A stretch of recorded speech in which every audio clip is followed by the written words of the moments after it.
그러면 이제 제가 한번 질문해 보겠습니다. 여기에 보면, 자, 몸에 대해서 이것은 나의 것이 아니다. 이것은 나의 몸이 아니다. 이것은 나의 자아가 아니다. 라고 있는 그대로 보고 알게 된다라고 했어요. 그러면은, 사대와 공간과 같은 수행을 닦아가면 그렇게 된다고 했는데, 자, 그러면 이것은 예를 들어서 몸에 대해서 이것은 나의 것이 아니다. 그럼 누구 것이에요? 그냥 몸이라고.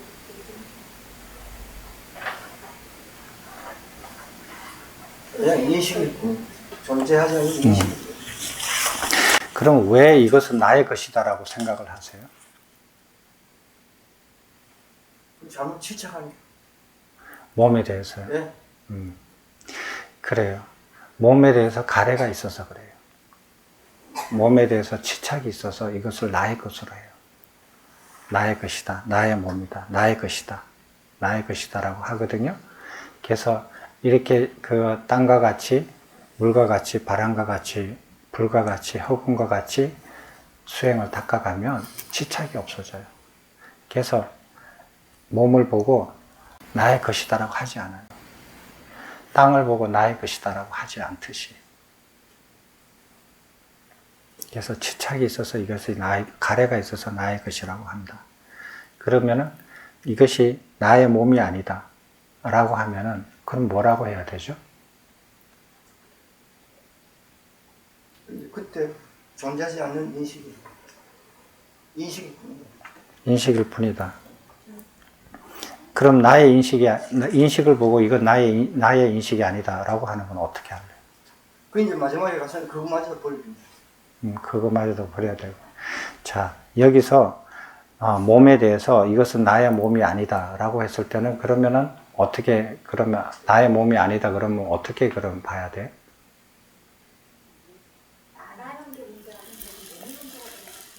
그래서 어떻게 보라 그랬죠? 그래서 예전에 뭐라고 대답을 했죠? 그렇죠.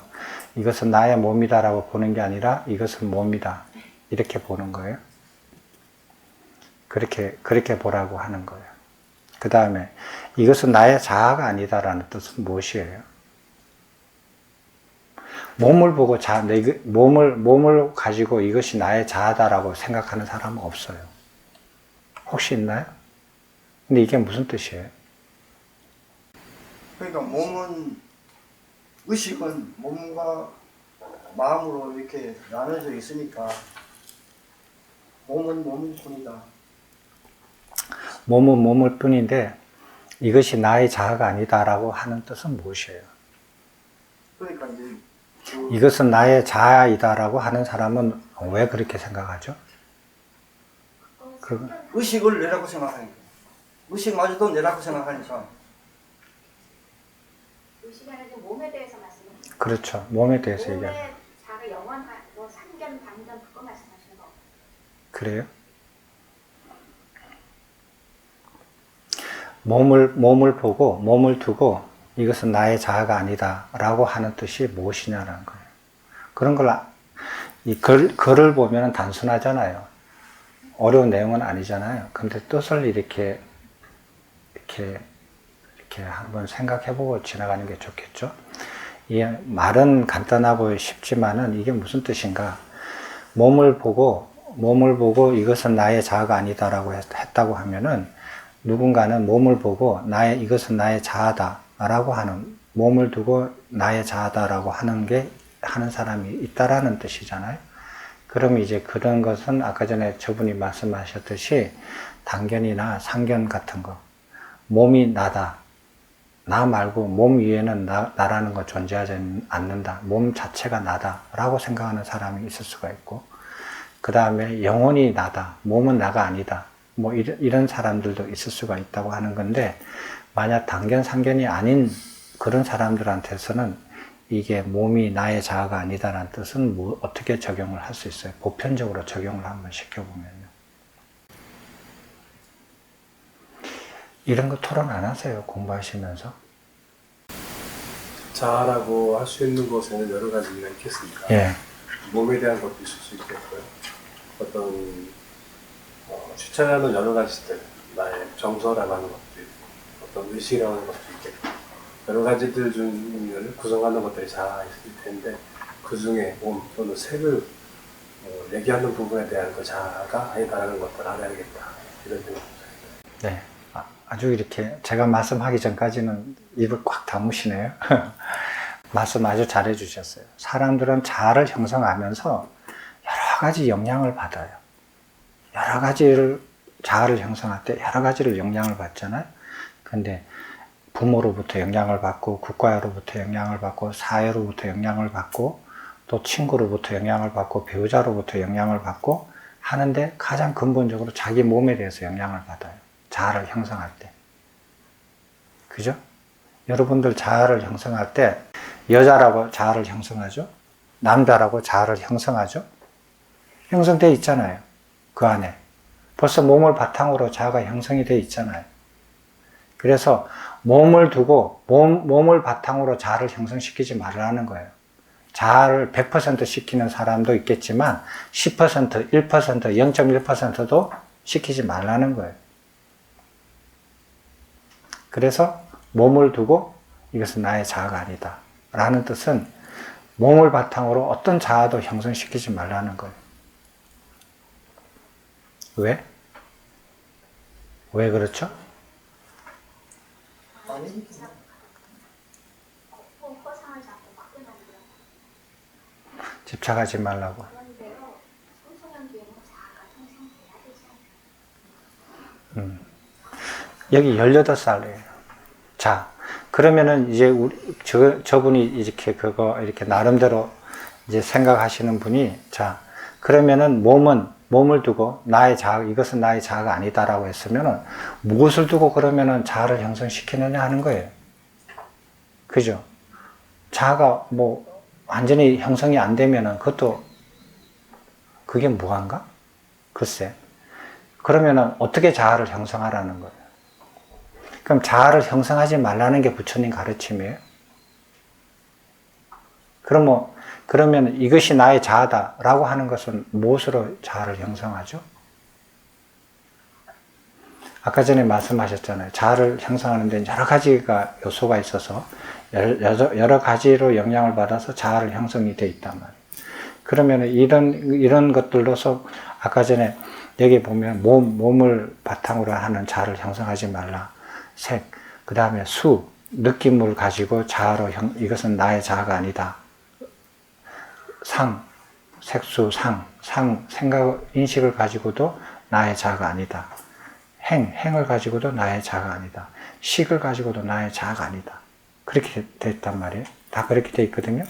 그렇다면 뭐를 가지고 나를 자아로 만들 것인가? 뭐예요? 그것마저 다 버리면 중도를 가냐.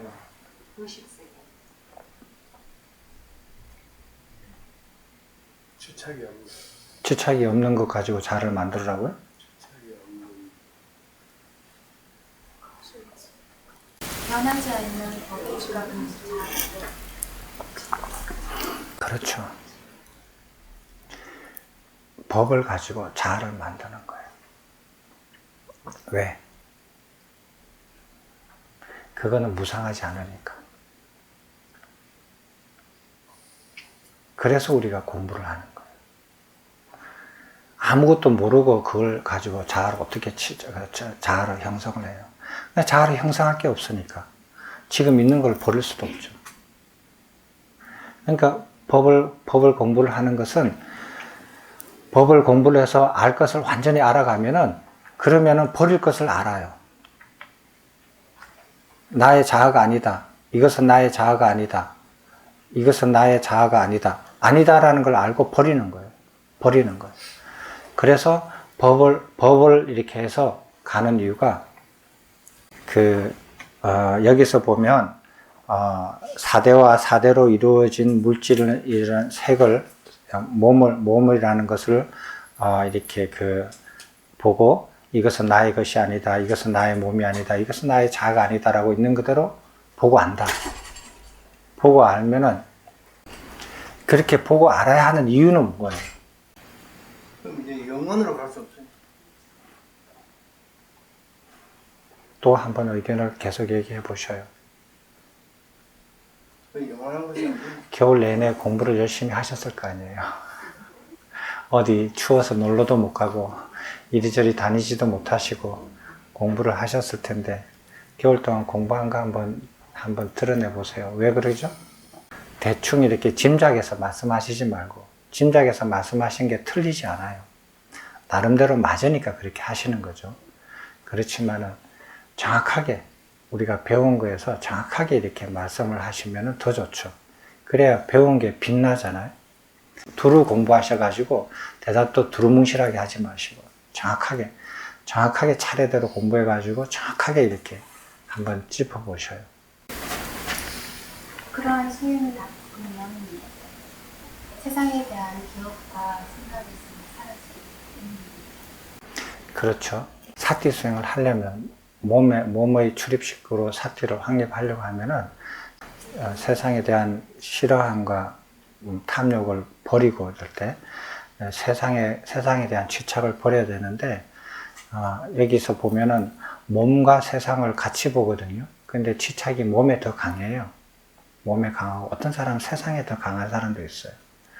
세상을 자기가 원하는 대로 이렇게 만들어 보겠다라는 굉장히 강한 이렇게 집착을 가진 분들이 있어요. 자기 몸은 상관도 안 하고 그런 분들도 있어요. 그래서 세상과 몸에 대해서 집착을 버려야 되거든요. 당장의 필요성도 있고 그 다음에 또 무슨 필요성이 있냐면은 우리가 수행 단계에서 반드시 거쳐야 되는 게 몸을 떠나야 되거든요. 사선정에서는 몸을 떠나잖아요. 몸을 떠나서 마음으로 만든 몸을 만들어서 사대로 만든 몸을 벗어나야 되거든요. 네. 몸을 벗어나는 단계가 분명히 중간에 있는데 몸을 있는 그대로 보지 못하고 집착을 하면 그러면은 못 벗어나죠. 심해탈이 안 되죠. 그렇게 심해탈이 안 되면은 아무리 많이 가도 어디까지 갈 수 있어요? 몸에 대한 집착이 완전히 안 떨어지면 아무리 많이 가도 무슨계는 몇 퍼센트? 그게 몇 선정이에요? 3점. 사선정이죠. 제일 높게 봐줘도 3선정 거쳐서 4선정까지 아무리 높게 봐줘도 4선정 이상은 못 가요. 4선정까지만 갈 수 있어요. 그래서 그 경전에 보면 집착이 남아있으면 불안가를 성취할 수 있고 그 다음에 집착이 없으면 아랑가를 성취한다. 이런 말이에요. 그래서 몸에 집착이 남아있으면 몸을 벗어나지 못해요. 심해 탈 때. 되셨습니까? 사티 수행을 시작하지도 못하고 사티 수행을 완성하는 사선정에서 몸을 벗어나지를 못해요. 몸에 대해서 집착이 남아있기 때문에. 그래서 이렇게 사대와 공간과 같은 수행을 닦아야 되는 거예요. 스님, 그럼요. 이 무지예요. 이 지금만의 행성이 있는 게 아니고 여러 가지 행성이 있는데 거기에 다 저희 인간과 같은 그런 존재들이 다 살 수도 있잖아요. 그럼 그 물질로 되어 있는 거는 무조건 그러면 사선정 안에 있는 거예요. 물질로 되어 있는 것은 물질로 되어 있는 세계, 되어 있는 세계에서는 유정들은 사선정, 색계 사선정 이하죠. 그래요. 맞아요. 물론 인간계도 포함이 되어 있고요. 그럼 5선정부터는 공간 에너지로만 되어 있어요. 무색계, 그러니까 5선정 이상으로는 그 5선정, 6선정, 7선정, 8선정까지 유정은 물질적인 그 몸을 가지고 있지 않고 물질적인 공간이나 이런 거에 영향을 받지 않고 있는 존재라서 무엇으로 되어 있다라고 말하기는 좀 그렇죠. 그래서 그 비물질적인 것으로 구성되어 있다. 그러면 스님, 138학년 전에 생긴 우주, 우리가 흔히 빅뱅이라는 생긴 우주는 그러면 어떤 우주를 얘기하는 겁니까? 새끼를 얘기하는 겁니까? 그러면은 유괴 전체를 합하는 우주를 얘기하는 겁니까? 태어나고 이렇게 뭐 이렇게 팽창되고 이렇게 물질로서 이렇게 그 진화되어 가는 그런 우주를 말을 할 때는 물질계로 이루어진 우주를 보는 거거든요. 그거는 이제 욕계와 색계까지로 되어 있는 그 우주를 보는 거죠. 뭔가 세상에 대한 집착을 버려야 되는 수행을 닦아야 하는 이유는 첫 번째, 사티 수행에 들어가기 위해서, 두 번째, 사티 수행이 완성되어서 몸으로 만든, 사대로 만든 몸을 반드시 벗어나야 되는 단계가 있어요. 그때 못 벗어나요. 지금 그렇게 하지 않으면. 그래서 이렇게 수행을 닦아서 들어가는 이유가 있고요. 또 한 가지는 이제 그 여러분들이 어떻게 공부하셨는지 한번 제가 이렇게 그거 여쭤보는 겁니다. 그 사대와 사대로 이루어진 몸이라고 그랬죠? 여기에 보면은 경전에. 그죠? 근데 여기에 보면은 지수화풍만 나온 게 아니라 지수화풍공이 나와요. 지수화풍공도 공간도 몸의 구성 성분으로 설명을 했거든요. 그 모순이지 않아요? 5대와 5대로 이루어진 몸이라고 해야 되지 않아요? 왜 4대와 4대로 이루어진 몸이라고 해놓고 5가지를 말을 하죠? 교사님? 몸의 구성 성분의 어떤 부적인 부분 이외에 말씀하시는 것은 아마 제대로 된 이해인지 모르겠지만 이 4대 그 전에 불교의 여러 가지 우리의 부류 중에서 이 4대가 이루어질 수 있는 공간적 개념으로서의 공을 얘기했던 분이 있었습니다. 그 부분을 같이 포함하는 건 아닐까. 저는 복잡한 건 모르고요. 분명히 4대와 4대로 이루어진 몸이라고 해놓고 구성은 5가지를 얘기를 해요. 그게 안 앞뒤가 맞지 않다라고 느끼지 않나요? 그러니까 여러분들이 먼저 저한테 질문을 했어야 됐어요. 제가 질문하기 전에 먼저 하셨어야 되는데, 그러면 좀 더 편하셨을 텐데. 근데 이런 걸 읽으면 그렇게 불편함이 다가오지 않아요? 단순한 건데 관심이 없으시나? 그건 왜 그래요? 분명히 4대와 4대로 이루어진 몸이라고 분명히 그렇게 써놔 있는데 구성 성분에는 5가지가 나와 있어요. 왜 그럴까? 4대에는 속하지 않지만 4대가 존재할 수 있는 공간, 4대가 존재할 수 있는 시공간, 그러다 보니까 4대는 안 들어가지만은 그 4대가 존재할 수 있는 시공간, 그걸 얘기해요. 그럼 이 시간도 하나 더 넣어야 되겠네. 공간 플러스 시간도 6번째. 공간에 시간이 포함되는 공간에 시간이 포함된다고요? 시공간에 같이 있는데 시공간을 같이 취급한다는 말은 들어봤는데 공간 안에 시간이 들어간다는 말은 제가 처음 듣네요.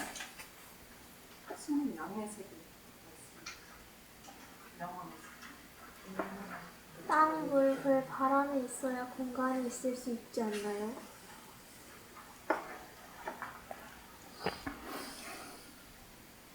그래서 이렇게 물어보면 이제 여러분들이 4대설에 대한 이해에 대한 생각을 얼마만큼 떨쳐버렸는가 하는 것을 제가 이렇게 엿볼 수가 있어요.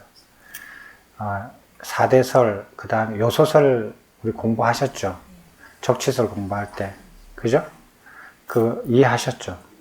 이해하시지만, 이해하시고 그게 사견이라는 걸 배워서 알지만, 자기 견해 속에는 그 적치설, 요소설의 견해가 아직까지 남아있어요.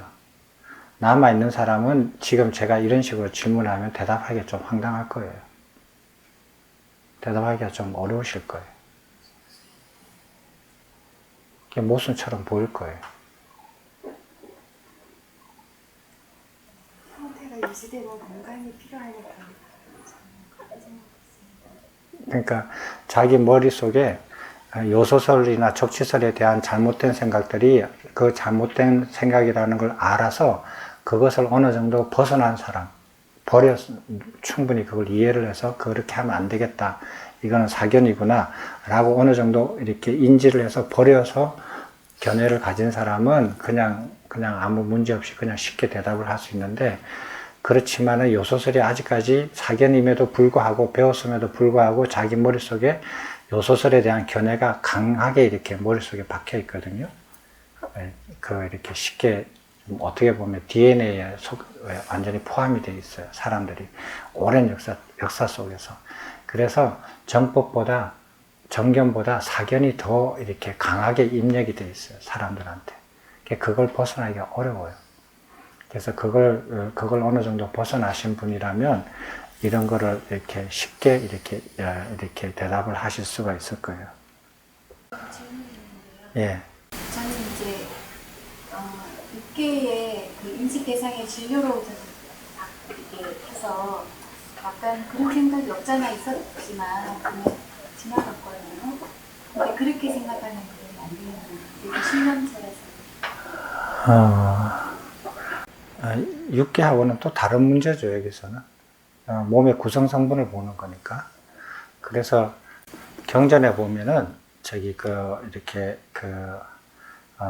땅이라는 요소로 이렇게 물이라는 요소로 이렇게 번역이 되어 있는데, 그렇게 요소라는 말을 쓰면은 그건 안 되죠. 그렇게 쓰지 않고 여기처럼 구성 성분으로 이렇게 표현을 하는 게 좋아요.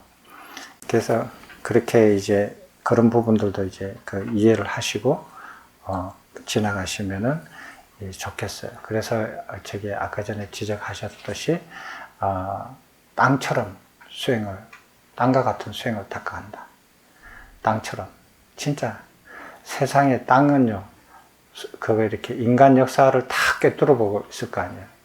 수많은 나라들이 흥하고 망하고 쇠퇴하고 수많은 전쟁에서 수많은 사람들이 죽고 죽음들이 땅에 묻혀지고 피를 뿌려지고 하는 것을 다 봐도 이렇게 땅은 요동을 하지 않아요. 움직임이 없어요. 근데 사람들은 땅과 같은 수행을 닦지 않으면 어떻게 되느냐? 세상이 움직이면 같이 움직여져요.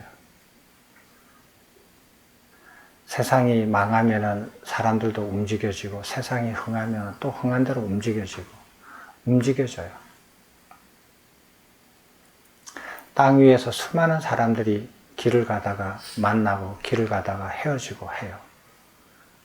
그러나 길은 움직이지를 않아요. 사람은 만나서 기뻐하고 헤어지면 슬퍼하고, 죽음으로 헤어지면 더 슬퍼하고 이럴 수도 있지만은, 그러나 길은 움직임이 없어요. 그와 같은 수행을 닦으라고 하는 거예요. 이렇게 법문하고서도 부처님 가르침을 같이 듣고 공부하면서도 이렇게 여기 법당을 내려가면서부터 내 신발을 왜 누가 여기다 놨어? 하고 짜증내면서 내려가요. 영향을 받아요, 사람들이. 나는 그런 거 보면 참 신기하다. 정말 너무 재밌어요. 이렇게 몇 분 되지도 않아요. 여기서 법당에서 그렇게 이렇게 부처님 가르침을 이렇게 듣고 공양간으로 내려가서 거기서 싸워요, 사람들이. 그 사이에 마음이 또 확 바뀌는가 봐요. 네. 그래서 사람들이 울그락불그락하고, 그러면은 이거는 땅보다 못한 사람이 돼요. 땅을 닮아가는, 땅과 같은 수행을 닦아야 되는데, 자기가 밟고 다니는 땅보다 못하다라는 걸 아시고 땅한테 창피하다라고 부끄럽다고 느끼시면 좋을 것 같아요. 땅을 밟고 다니시지만. 자, 마지막으로 한번 읽고 오늘 강의를 마치겠습니다. 라울라여, 몸의 들숨과 나숨에 대한 사띠를 확립을 닦고 많이 닦아 사띠를 확립하려는 범행자는 먼저 숲이나 나무 아래 또는 외진 곳으로 나아가 세상에 대한 탐욕과 실함을 버리고 초연하게 지내면서 바르게 앉아 상체를 곧게 세우고 몸의 호흡을 단지 몸의 호흡으로 주시하며 머물면서 다음과 같이 사띠를 닦는다. 범행자는 어떤 경우든지 오직 사띠를 확립하면서 숨을 들이쉬고 오직 사띠를 확립하면서 숨을 내쉰다. 길게 들이쉴 때 길게 들이쉰다고 선명하게 알고 길게 내쉴 때 길게 내쉰다고 선명하게 안다. 숨을 짧게 들이쉴 때 짧게 들이쉰다고 선명하게 알고 짧게 내쉴 때 짧게 내쉰다고 선명하게 안다. 숨을 들이쉴 때 온몸을 경험하면서 숨을 들이쉬고 숨을 내쉴 때 온몸을 경험하면서 숨을 내쉰다. 숨을 들이쉴 때 온몸의 작용의 평온을 경험하면서 숨을 들이쉬고 숨을 내쉴 때 온몸의 작용의 평온을 경험하면서 숨을 내쉰다. 라울라의 이와 같이 전면에 사띠를 일으켜 세워 확립하되 이것을 선명히 알아차려야 하고 열심히 하여 끊임없이 지속시킨다. 이렇게 게으르지 않고 열심히 스스로 독려하면서 머물면 마침내 세상에 얽힌 기억과 생각들이 사라지고 마음은 고요해지고 사띠의 확립은 더욱 확고해진다. 라울라여 이와 같이 몸의 뜻과 낯섦에 대한 사띠의 확립을 닦고 많이 닦아 사띠를 확립하는 범행자는 죽음에 이르러 마지막 들숨이나 날숨이 소멸할 때에도 그 마지막 소멸하는 숨을 있는 그대로 선명하게 보고한다. 그것을 모른 채 죽음에 이르지 않는다. 세존께서는 이와 같이 설하셨다. 삼위 라울라 존자는 법적한 마음으로 세존의 말씀을 크게 기뻐하였다. 몸과 세상에 대한 집착을 놓아버리는 그 사대와 공간과 같은 수행을 닦으면은 몸으로 혹은 세상으로부터 이렇게 접촉작용이 일어나서 마음에 드는 접촉작용이나 마음에 싫어하는 접촉작용이 있어도 자기가 영향을 받지 않는다. 영향을 받지 않는다. 그럴 때 이제 사띠 수행을 하라는 거예요. 사띠 수행을 해서 몸의 출입식을 보고 이렇게 주시하면서 사띠를 해라는 거예요. 열심히. 그렇게 하면은 세상에 얽힌 기억과 생각이 사라진다. 근데 사띠 수행을 하면서 세상에 그 집착이 남아있고 몸에 집착이 남아있으면은 그러면은 자기 몸에 얽힌 생각과 기억 그리고 몸과 세상에 연관되어 있는 세상의 기억과 생각이 절대로 사라지는 일이 생기지 않는다. 끝까지 남아있게 돼요. 그 남아있는 생각이 사띠를 방해하게 되고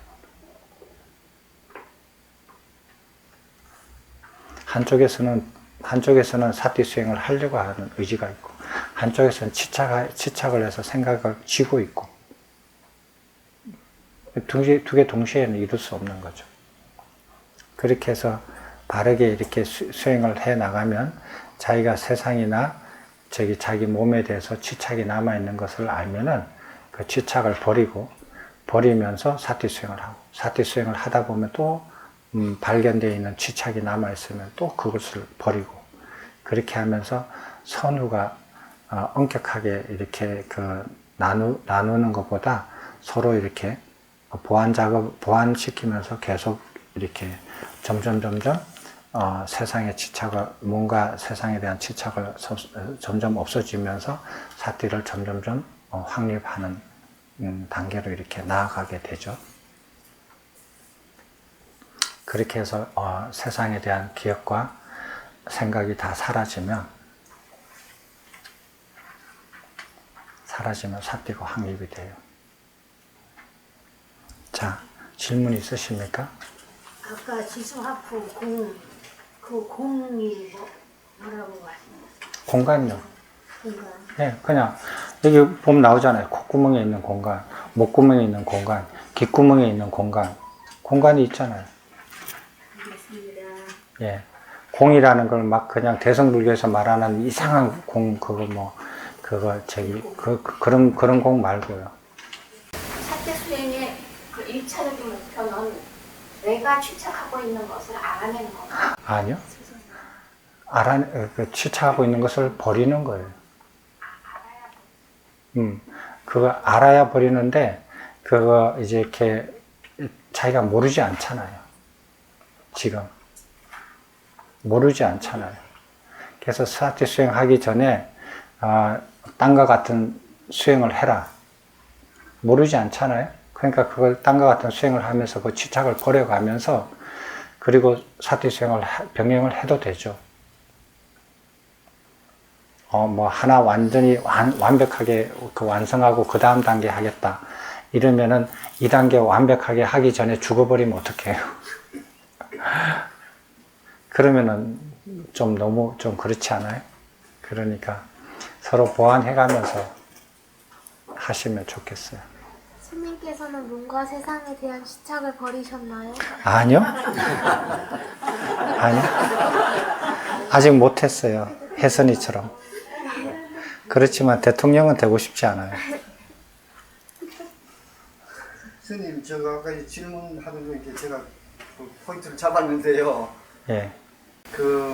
우리 지금 빅뱅이라는 그게 138억 년 전이지 않습니까?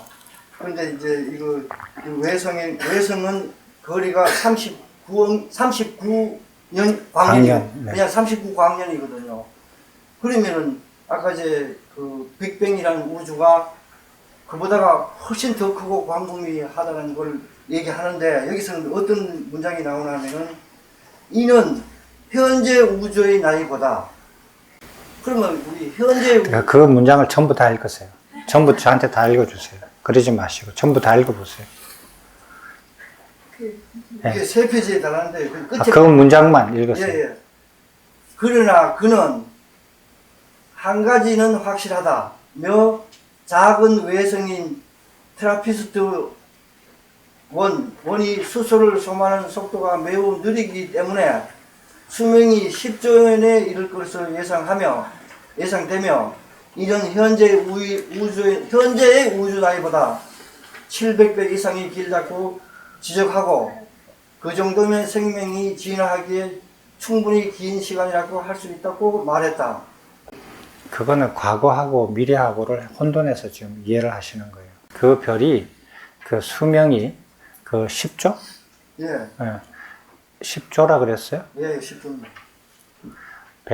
10조면 좀 말이 안 맞는데, 저기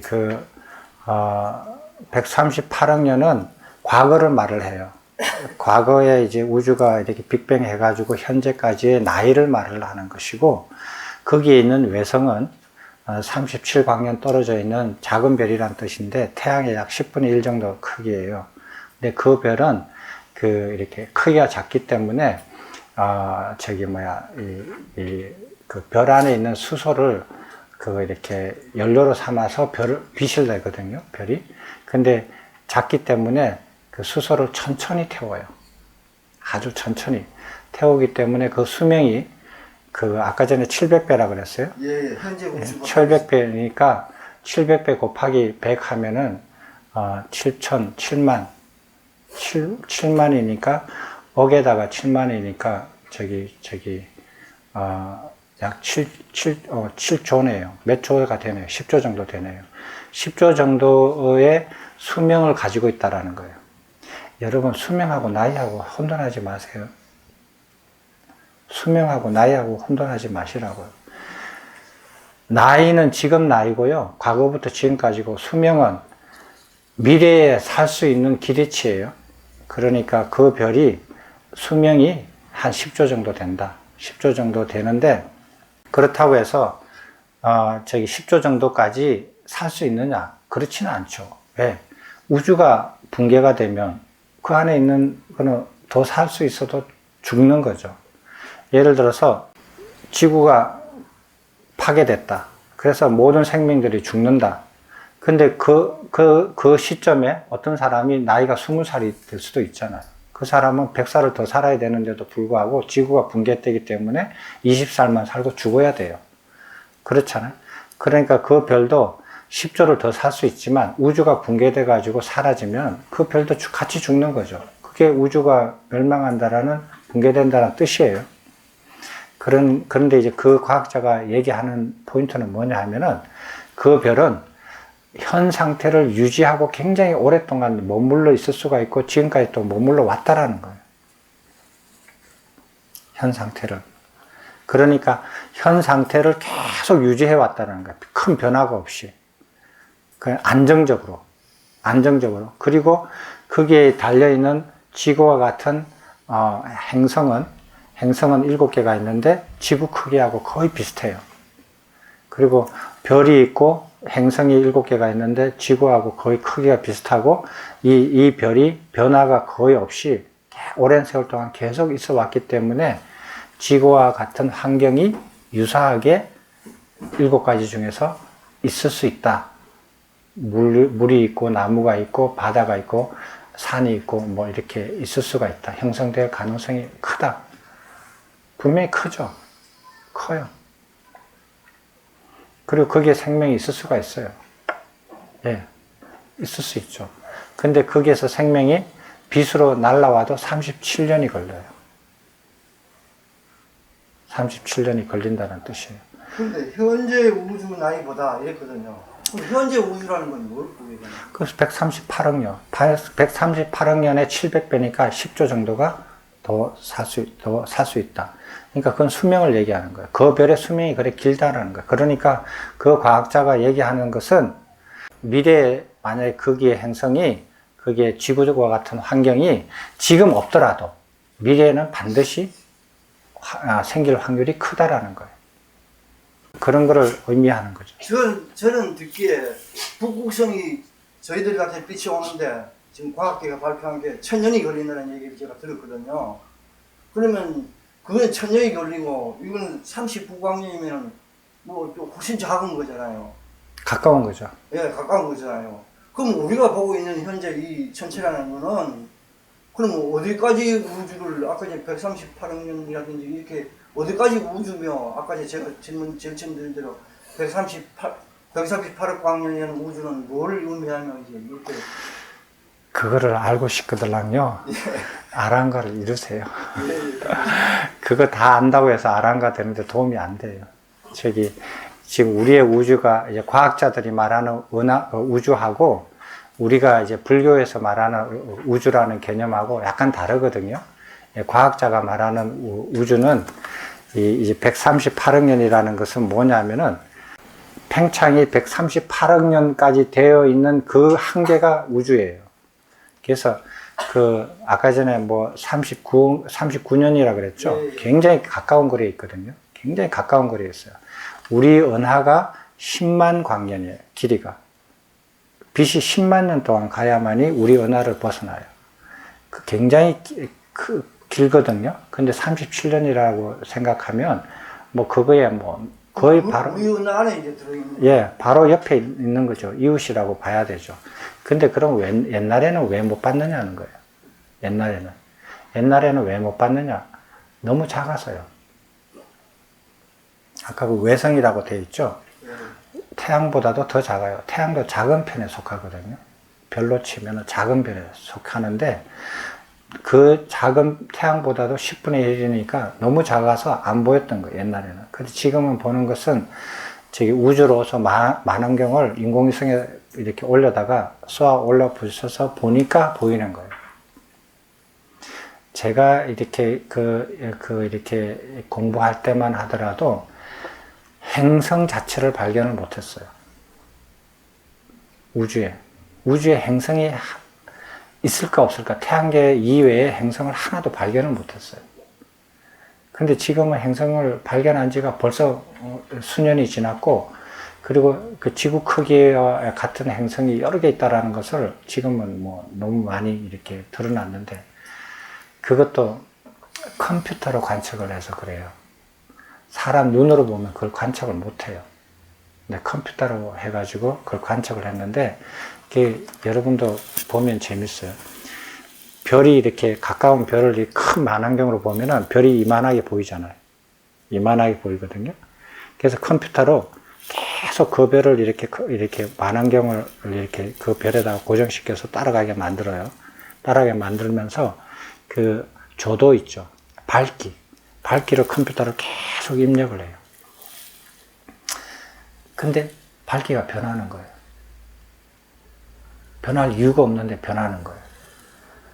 근데 사람 눈으로는 보면 안 보여요. 그 미세한 차이가. 근데 컴퓨터는 그걸 알아내거든요. 밝기가 뭐 예를 들어서 100에서, 그다음 100에서 98로 떨어지는 거예요. 그다음 다시 100으로 돌아가는 거예요. 조금 있으니까 또 다시 100에서 98로 떨어지고 또 다시 100으로. 사람 눈으로 보면 그 미세한 차이가 못 알아보는데 컴퓨터로 기록하니까 그게 차이가 나는 거예요. 이게 왜 그렇지? 그 왜 조도가, 별의 조도가, 밝기가 변할까? 본 거예요. 보니까 이 행성이 우리 카메라하고 망원경하고 별하고 사이에서 이 행성이 지나가는 거예요. 앞을. 근데 별은 이만한데, 별이 이만한데, 행성이 요만해요. 행성이 요만해가지고, 행성이 이렇게 돌아가면서 지나가는 거예요. 이 지나가는 동안에, 이 까맣잖아요, 얘는. 까마니까 밝기를 흡수해버리는 거예요. 그래가지고, 얘가 지나가면서, 완전히 지나갈 때는, 이 밝기가 떨어져요. 아주 미세하게. 그걸 발견해서 행성이 있다라고 판단하는 거예요. 네, 그렇게 해서 이제 행성을 알아낸 거예요, 맨 처음에. 그러니까 옛날에는 망원경을 다 이렇게 지구에서 이렇게 세워놓고 사람들이 이렇게 눈으로 보고 이랬거든요. 그럴 때는 이제 이걸 봐도 모르죠. 눈 껌뻑하면은 뭐 그게 뭐 어떻게 알아요. 그래서 지금은 컴퓨터로 다 하니까 그걸 알아낸 것 같아요. 그래서 그런 행성에 생명체가 있다.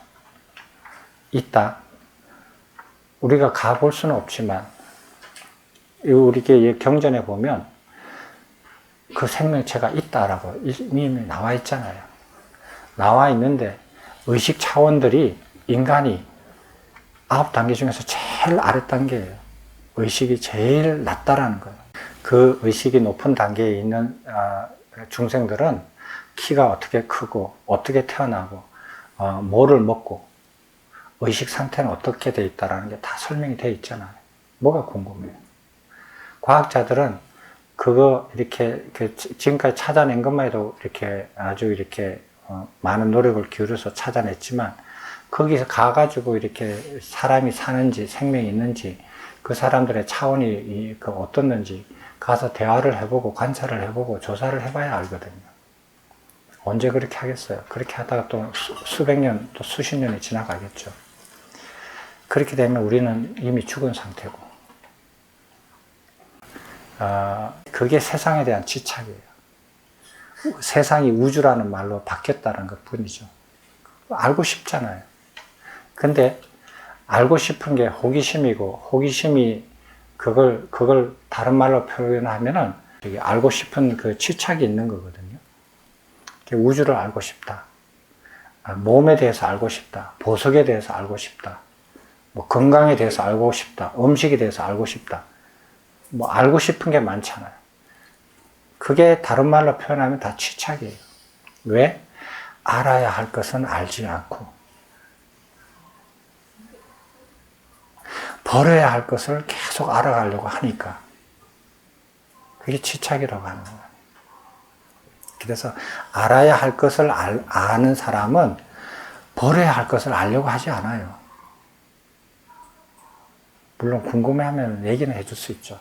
그걸 알아야 버리니까. 그러니까 우리는 무엇을 알아야 되고 알아야 하는 것을 알고 그 다음에 그걸 알고 나면 버려야 하는 것을 버리는 거예요. 근데 그걸 다 공부하지 않으면 무엇을 알아야 하고 무엇을 버려야 하는지를 정확하게 모르면 버려야 할 것을 자꾸 알려고 해요. 그러면 참 옆에서 보면 황당하죠. 그래서 알아야 할 것을 반드시 다 아셔야 돼요. 문제를 풀어가시면서 문제를 풀어보셔요. 하나씩. 토론은 하시되 절대로 이렇게 자기 답변을 다른 사람한테 보여주거나 공유하시면 안 돼요. 토론은 언제든지 하셔도 되지만은, 그리고 그 사람이 일반 회원이다. 그러면 그 사람에 관련되는 일반 회원 문제만 그 사람하고 토론을 해야지 초급 문제를 토론하면 안 되죠. 중급 사람이 초급하고 토론을 한다. 그럼 초급 문제만 그 사람하고 토론해 줘야지 중급 문제를 가지고 토론해 주면 안 되죠. 그런 건 기본이지 않아요? 설명 말 안 해도 되잖아요. 중급끼리는 중급 문제로 토론해도 돼요. 급이 다르면은 낮은 급에 맞춰서 토론을 해주세요. 되셨습니까? 이해되셨죠? 그래요. 또 질문 있으세요? 겨울 잘 나셔서 공부 이렇게 많이 하시고 알아야 할 것을 다 알아가시는 그런 한겨울이 되셨으리라고 생각이 들어요. 그리고 이제 올해 시작하면서 이렇게 알아야 할 것을 완전히 알아맞히셔야 돼요. 그러시면은 자기가 그걸 알아요. 아, 나는 이제 알아야 할 것을 다 알아맞혔다. 그러는 사람이 그 다음에 뭐를 할지 모르면 말이 안 되죠. 그죠? 알아야 할 것을 다 알아맞힌 사람은 그 다음에 내가 무엇을 어떻게 해야 되는지 다 알아요. 알아맞히는 거 안에 그게 다 포함이 되어 있거든요. 그 다음에 누구한테 가서 나는 그 다음에 뭐 해야 됩니까? 이거는 어떻게 해야 됩니까?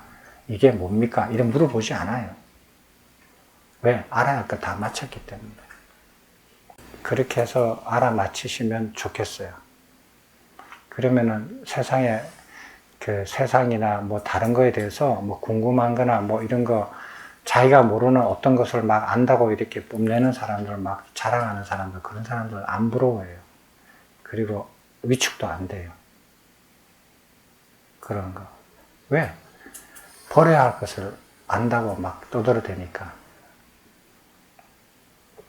한 가지는 또 이렇게 보면은 이제 오늘 마무리 짓겠습니다. 라울라한테 한번 보세요. 7살 때 거짓말 하지 말라 라는 본문이 기록이 남아져 있어요. 18살 때 세상과 몸에 대한 집착을 버려라. 이게 핵심이에요. 그래서 어떻게 버리느냐. 땅과 같은 수염을 닦아라. 그렇게 하면 어떻게 되느냐. 몸에 접촉이 생겼을 때 마음에 드는 접촉 혹은 마음에 안 드는 접촉이 마음에 남아있지를 않게 된다. 이렇게요. 그렇게 닦아라 했어요. 자,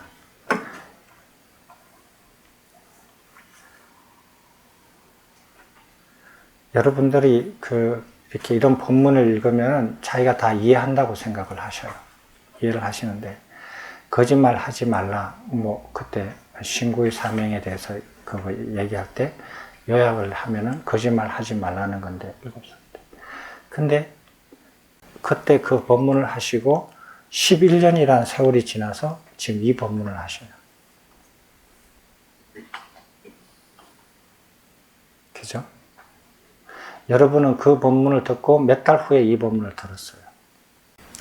사람들은 그런 부분을 이렇게 간과를 해요. 왜냐하면 부처님께서 본문을 이렇게 해주는 것을 아까워서, 시간이 없어서, 해주기 싫어서, 그래서 안 하셨을까요? 라울라한테? 그러지는 않았을 거 아니에요. 본문하는 때를 맞춰서, 때가 알맞게 되었을 때 그 본문을 해주시는 거 아니에요. 부처님 말씀하실 때 그렇게 했죠. 말씀하시는 시기를 알아서 시기에 맞게끔 법을 설하신다. 그렇게 돼 있잖아요. 그러면은 거짓말 하지 말라라는 그 본문을 하시고 11년이나 기다렸어요. 이 본문을 하는 적절한 시기가 되기까지요. 이 18살 때 하신 이 본문 다음에 아마 언젠가 할 겁니다. 마지막 이렇게 기록이 되어 있는 라울라 존자한테 가르치신 그 본문을 듣고 라울라는 아라한가를 성취를 해요. 근데 그거는 몇 년 더 걸린지 몰라요. 몇 년 더 걸린지 모르거든요. 여러분들은 그 기다리는 세월을 기다리지를 못해요. 머릿속으로 다 이해를 하는데, 그런데 50이 되고 60이 돼도 거짓말을 하거든요.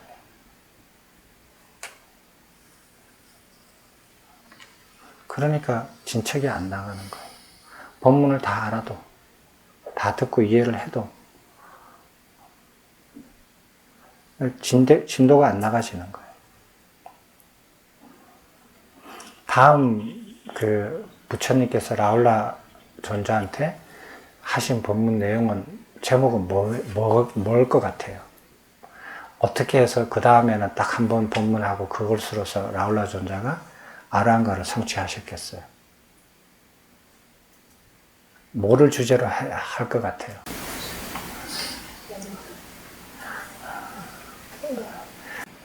연기법을 설하신 것 같아요?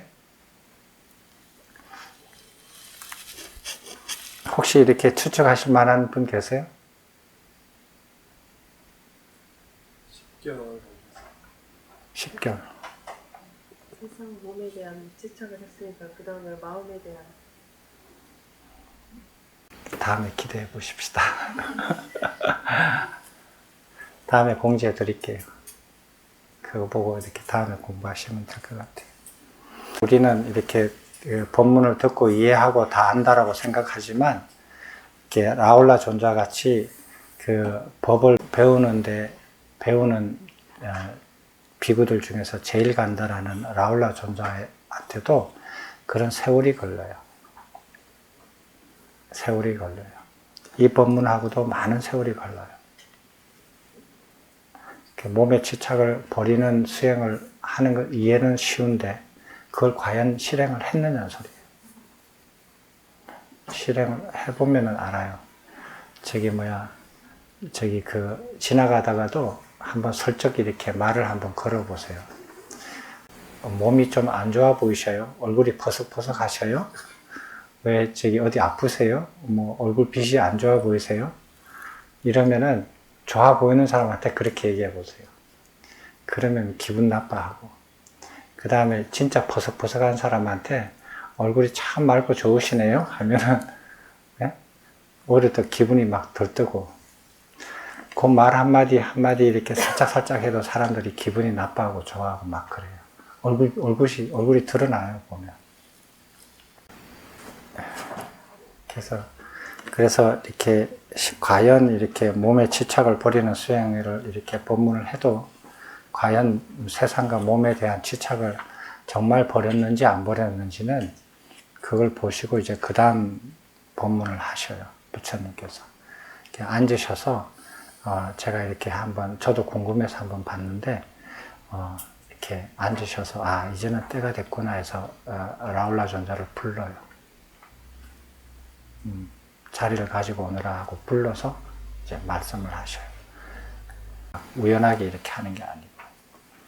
자, 다음에는 아마 마지막으로 기록된 걸 한번 다음 언젠가는 아마 같이 공부할 수 있으면 좋겠어요.